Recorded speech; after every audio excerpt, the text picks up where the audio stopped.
padat, benda cair, dan benda gas. Nah, untuk benda padat, contohnya yang ada di sekeliling kita adalah apa? Ya, papan tulis. Selain papan tulis ada apa? Penghapus. Nah, sekarang Ibu pegang apa ini? Spidol. Spidol juga termasuk benda padat. Kalau kalian perhatikan spidol ini bentuknya atau wujudnya tetap atau berubah. Ya, coba kalian lihat. Ini bentuknya seperti spidol. Kalau saya taruh di atas piring atau saya pindahkan ke sini, bentuknya apakah berubah? Tidak kan? Bentuknya tetap spidol. Berarti sifat benda padat adalah wujudnya tetap. Sekarang untuk benda cair. Contoh benda cair yang ada di sekeliling kita. Apa? Ya, air. Kemudian apa lagi? Minyak. Setelah minyak apa? Oli dan lain sebagainya. Nah, Ibu bawa air. Air ini coba dilihat ya. Kalau saya taruh di gelas, berarti bentuknya seperti apa? Gelas.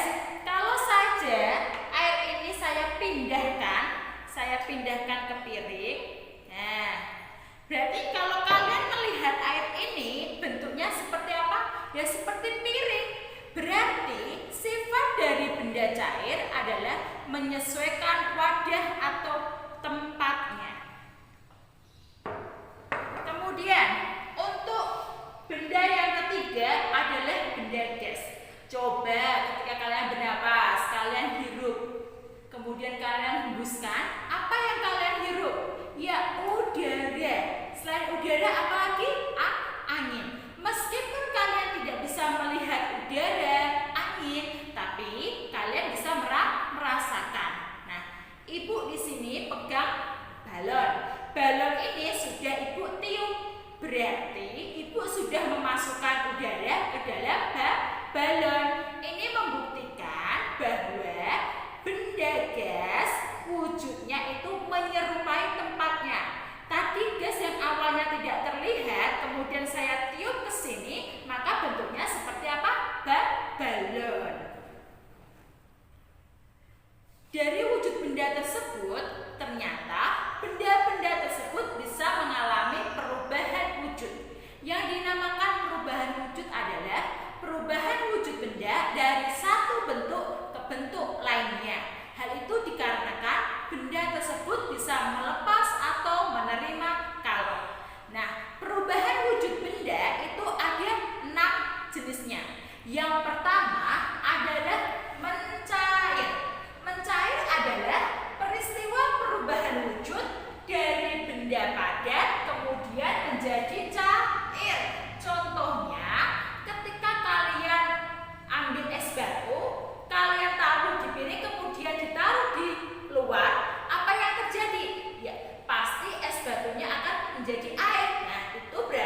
membeku, mencair, dan menguap. Anak-anak, kalian bisa mempersiapkan bahan-bahan yang sudah Ibu sediakan untuk juga melakukan eksperimen seperti yang Ibu lakukan.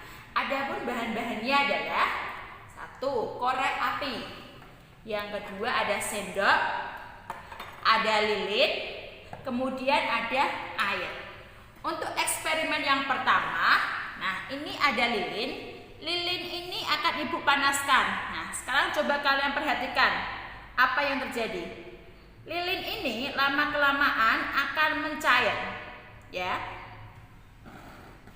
Nah, kalau lilin yang mencair ini berarti kita sudah melakukan eksperimen tentang perubahan wujud benda dari benda padat menjadi benda cair. Namanya peristiwa mencair, ya. Nah, kita diamkan dulu. Kemudian kita akan melakukan eksperimen yang kedua, yaitu kita akan merebus air.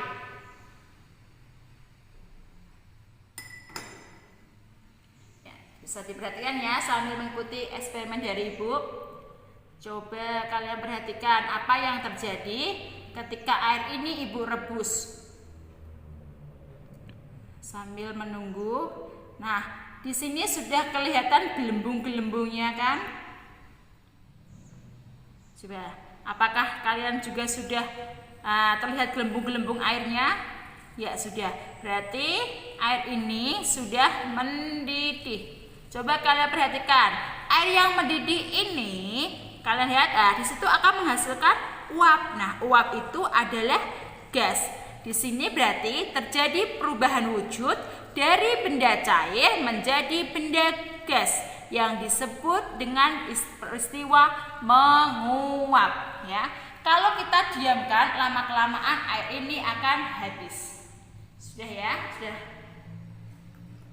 Nah, sekarang coba kita lihat tadi lilin yang sudah kita lelehkan tadi, apa yang terjadi? Nah, sekarang coba dilihat. Ternyata lilin yang kita lelehkan tadi awalnya cair, sekarang bentuknya menjadi padat.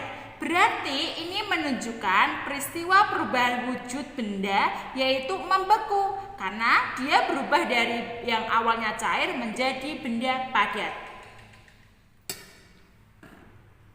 Anak, kalian sudah paham kan tentang peristiwa perubahan wujud terkait eksperimen ini? Nah, sekarang kalian bisa mengerjakan tabel pengamatan tentang perubahan wujud benda. Kalian bisa menyediakan bahan-bahan, misalnya kalian bisa menyediakan margarin, ada juga gula pasir, ada juga telur, sesuai dengan bahan yang sudah Ibu tulis di tabel pengamatan. Nah, demikianlah penjelasan dan eksperimen dari Ibu, semoga bermanfaat. Jangan lupa kalian selalu